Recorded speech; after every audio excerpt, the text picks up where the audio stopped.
And he called me a traitor for standing with these women and refusing to take my name off the discharge petition. Let me tell you what a traitor is. A traitor is an American that serves foreign countries and themselves.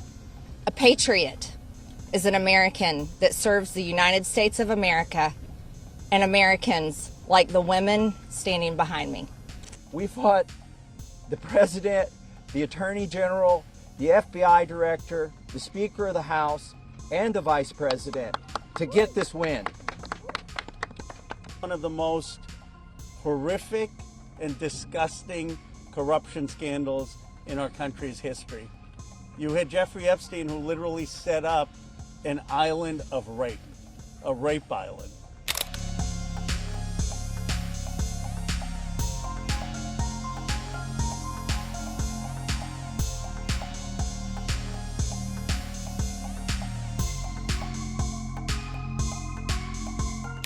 I woke up this morning and I turned to my weather app to check the temperature, and it was 32 degrees.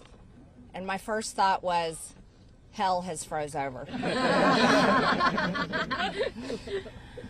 I want to speak goodness and love and hope into the women standing behind me and all of the other survivors whose names you don't even know, but stand with these women.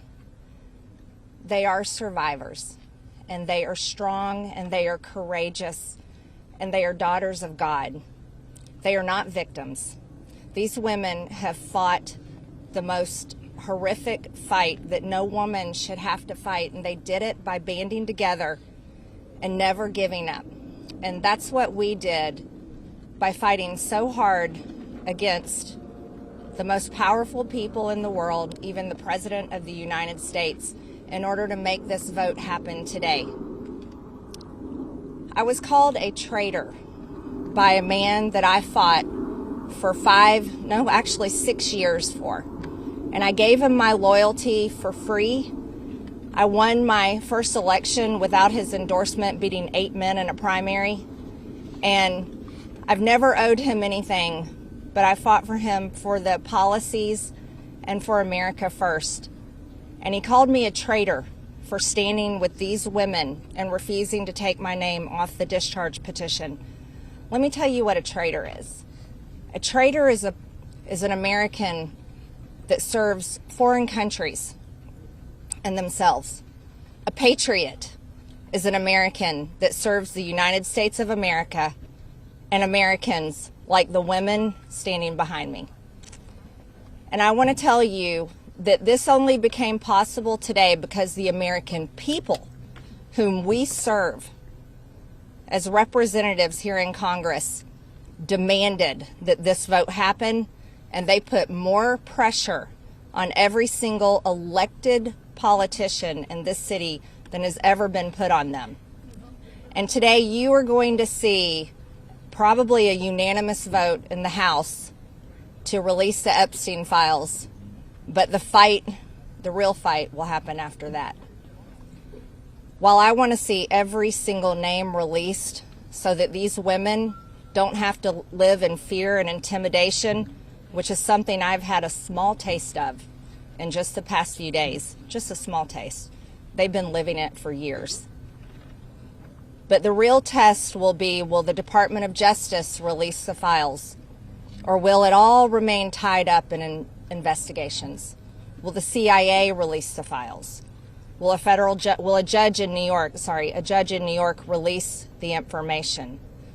That's information that needs to come out. And will the list of names that these women privately hold, and they hold it because of their fear in their heart of what would happen to them if they release it on their own, will that list of names come out? That's the real test. So I want to thank Thomas Massey and Ro Khanna for your bravery in doing something that is much needed in America, crossing the political aisle that has become bigger than the Grand Canyon in America. But these men crossed that aisle on behalf of these women. And that is more of what is needed today in America than ever in our history. Do you take the president at his word when he says he's going to sign this bill, and do you have confidence that these files will actually be released? I only take people's actions seriously, no longer words. And what do you think the president's actions? And I'll tell you, because I wasn't a Johnny-come-lately to the MAGA train. I was day one 2015, and there's a big difference in those Americans and those that decided to support President Trump later on. And I'll tell you right now, this has been one of the most destructive things to MAGA, is watching the man that we supported early on, 3 elections, for people that stood hours, slept in their cars to go to rallies, have fought for truth and transparency, and to hold what we consider a corrupt government accountable. Watching this actually turn into a fight has ripped MAGA apart. And the only thing that will speak to the powerful, courageous women behind me is when action is actually taken to release these files, and the American people won't tolerate any other bullshit. That's where we are today. Thank you. Go ahead. Yes, 2 more questions, and then we're around all day. Is this a watershed? How would you sum up today in terms of your battle to get to the truth? I would say that these survivors have been fighting for decades, and they finally are being heard by the American people, and we're finally going to have a reckoning for this Epstein class that has gotten away with horrific things. Look, I grew up in Bucks County, Pennsylvania. People went to church, they played Little League, they went to their neighbors for barbecue. They didn't go to a rape island and abuse young girls or traffic young girls. And people with extreme wealth have thought that the laws don't apply to them, and their culture is totally out of touch with the values that built America. And finally, we're going to have a reckoning over it. How worried are you? Let's take the lady here. Let me ask you this. You said you wanted this to go straight to the Senate. What message does it send to the survivors behind you if the Senate doesn't act quickly to move this bill forward? Well, they're not here. They're not going to answer questions, so I'll answer a question. I prefer, actually, it goes straight to the president. He can release these files without the Senate acting. Sometimes they take a long time to get things done. The House figured out a way to take 4 months to get this done.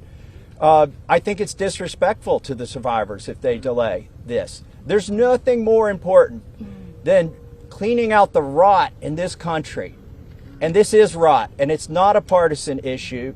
And the senators need to get on this. Yes, the economy is important. Yes, international policy is important, but there's nothing more important than getting to this rot and cleaning it out. They should put it at the top of their agenda. As you know, there's a provision in the bill already that would allow the DOJ to not release certain information if it would jeopardize an active investigation. And the president just last week ordered his DOJ to conduct an investigation.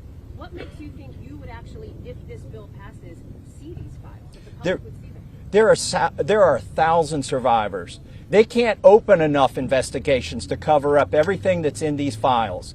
And yes, it's true they can try to protect a few certain people or a few certain companies, but those investigations will eventually end. And in the meantime, there's not enough investigations to cover up 1,000 different crimes, 1,000 different rapes, 1,000 different sex trafficking instances.